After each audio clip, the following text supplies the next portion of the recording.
베드로후서 1장. 나 시몬 베드로는 예수 그리스도의 종이며 사도입니다. 나는 우리 하나님의 직접적인 돌보심과 우리 하나님과 구주이신 예수 그리스도의 간섭하심에 힘입어 우리처럼 하나님을 경험하여 삶이 변화되고 있는 여러분에게 이 편지를 씁니다.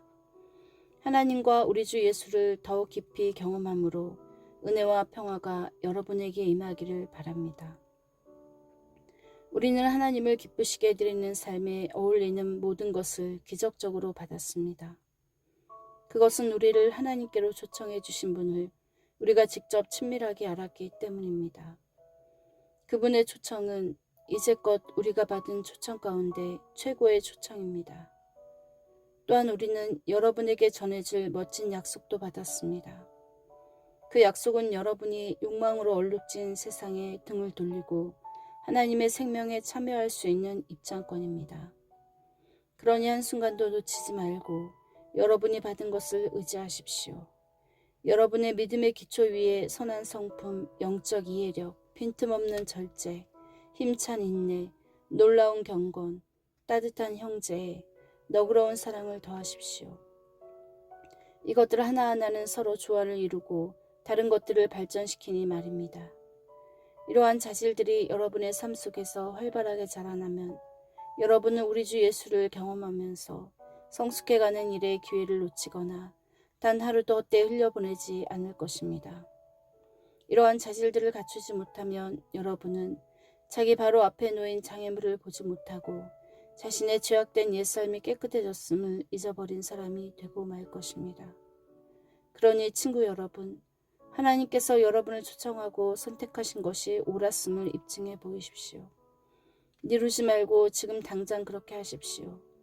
그러면 여러분은 확고한 토대, 곧 우리 주님이시며 구주이신 예수 그리스도의 영원한 나라를 향해 활짝 열려있는 포장된 길에서 생명을 얻게 될 것입니다. 여러분이 이제껏 이 모든 진리를 알고 안팎으로 실천해 왔지만 때가 위태로우니 나는 잠시도 멈추지 않고 여러분의 주의를 환기시키려고 합니다. 여러분을 자주 일깨워 방심하지 않게 하는 것, 이것이 내게 주어진 임무입니다. 나는 살아있는 동안 이 일에 충실할 것입니다. 주님께서 분명하게 알려주신 대로 나는 조만간 내가 죽게 되리라는 것을 압니다.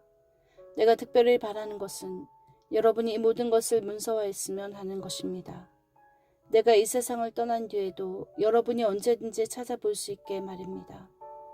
여러분도 알다시피 우리가 우리 주 예수 그리스도의 강력한 재림과 관련된 사실을 여러분에게 제시할 때 별에게 빌과한 것이 아니었습니다.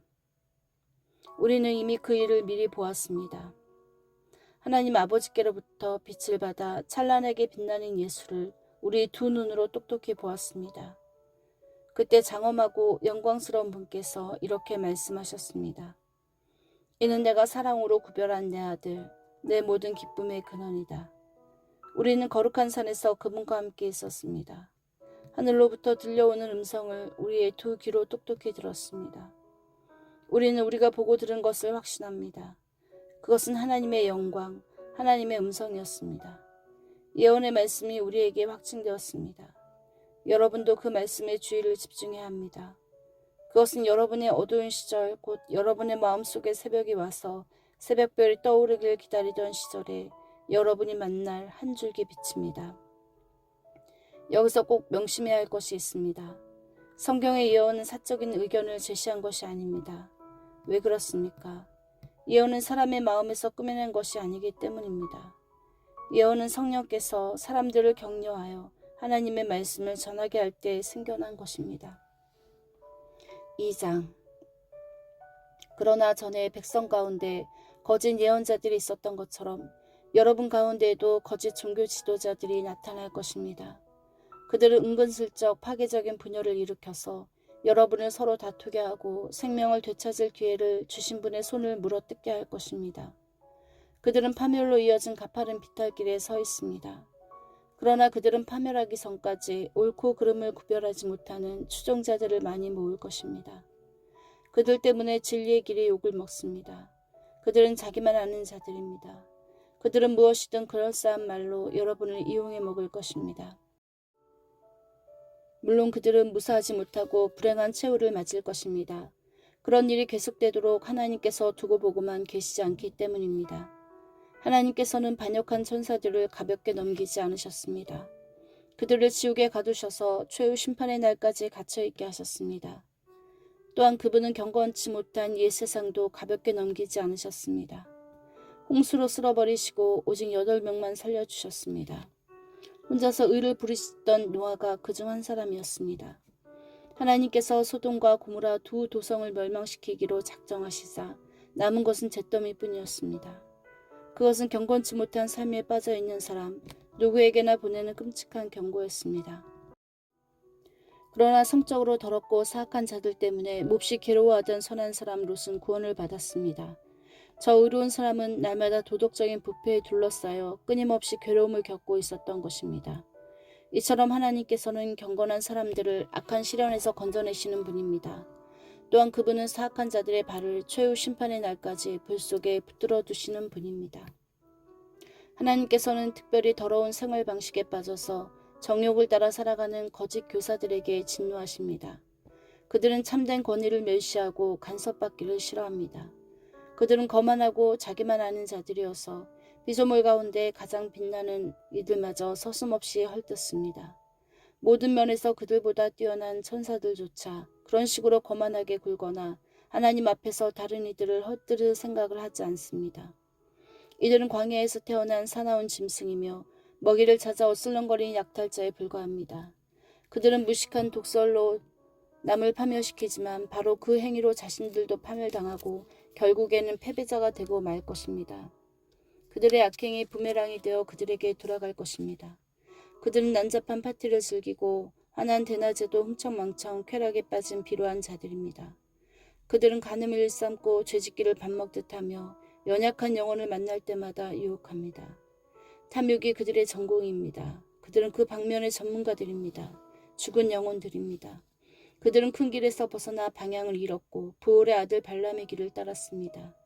발람은 예언자이면서도 불의한 이득을 취하여 악의 전문가가 되고 말았습니다. 그는 제멋대로 길을 가다가 제지당했습니다. 말 못하는 짐승이 인간의 목소리로 말해서 그 예언자의 미친 행동을 막은 것입니다. 그들에게는 아무것도 없습니다. 그들은 바싹 마른 샘이며 폭풍에 흩어지는 구름입니다. 그들은 지옥의 블랙홀을 향해 나아갑니다. 그들은 허풍에 잔뜩 들어 잘난 체하며 큰소리치지만 아주 위험한 자들입니다. 그릇된 생활에서 막 벗어난 사람들이 그들의 상표인 유혹에 가장 쉽게 넘어갑니다. 그들은 이 새내기들에게 자유를 약속하지만 정작 자신들은 부패의 종입니다. 그들이 부패에 빠져 있다면 부패의 종 노릇을 하게 되기 때문입니다.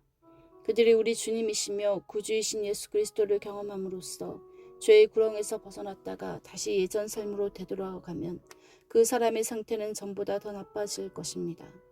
떠났다가 되돌아가서 자기가 경험했던 것과 거룩한 계명을 거부하느니 차라리 하나님께로 난 고든 길에 들어서지 않는 편이 더 나았을 것입니다.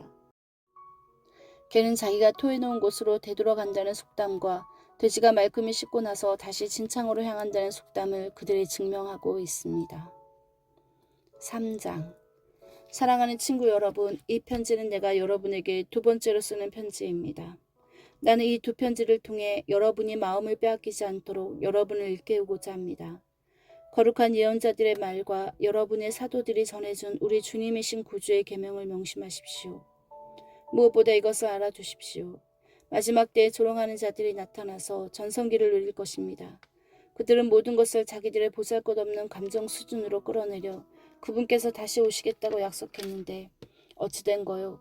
우리 조상들이 죽어서 땅에 묻혀있고 모든 것이 창조 첫날 이래로 그대로 보이지 않소. 변한 것이 하나도 없지 않소 하고 조롱할 것입니다. 그러나 그들이 쉽게 잊어버리는 사실이 있습니다.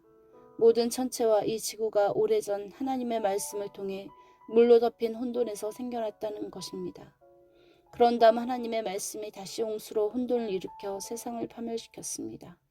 지금 있는 천체와 지구는 마지막 불심판 때 쓸 연료입니다. 하나님께서 다시 말씀하실 준비를 하고 계십니다.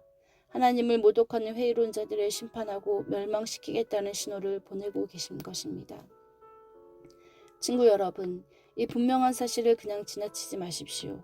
하나님께는 하루가 천년 같고 천년이 하루 같습니다. 어떤 이들이 생각하는 것처럼 하나님께서는 자신의 약속을 더디 이루시는 분이 아닙니다. 그분은 여러분을 위해 참고 계십니다.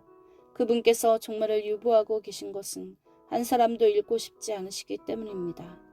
하나님께서는 모든 이들에게 삶을 고칠 수 있는 시간과 공간을 베풀고 계십니다. 그러나 하나님의 심판의 날이 닥칠 때에는 아무 예고 없이 도둑처럼 닥칠 것입니다. 하늘이 천둥같은 소리를 내면서 무너지고 모든 것이 큰 화염에 휩싸여 분해되며 땅과 그 안에서 이루어진 모든 것이 낱낱이 드러난 심판을 받을 것입니다. 오늘 이 세상에 있는 모든 것은 내일이면 없어지고 말 것입니다. 그러니 거룩하게 사는 것이 얼마나 중요한지 아시겠습니까? 날마다 하나님의 날을 기다리고 그날이 오기를 간절한 마음으로 바라십시오. 그날이 오면 천체가 불타 없어지고 원소들이 녹아내릴 것입니다. 그러나 우리는 거의 알아채지 못할 것입니다. 우리는 다른 길을 바라보면서 하나님께서 약속하신 새하늘과 새 땅, 의로 뒤덮인 새하늘과 새 땅을 맞이할 것입니다.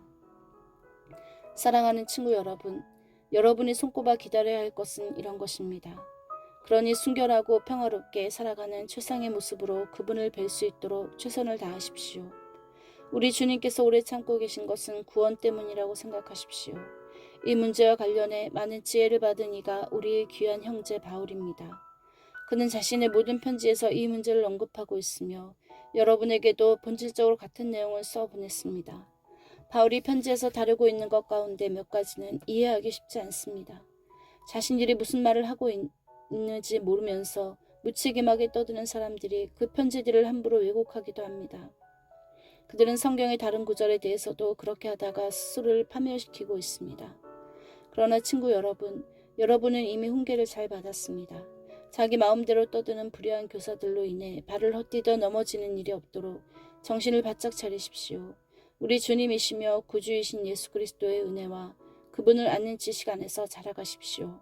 영광이 이제부터 영원토록 주님께 있기를 바랍니다. 아멘.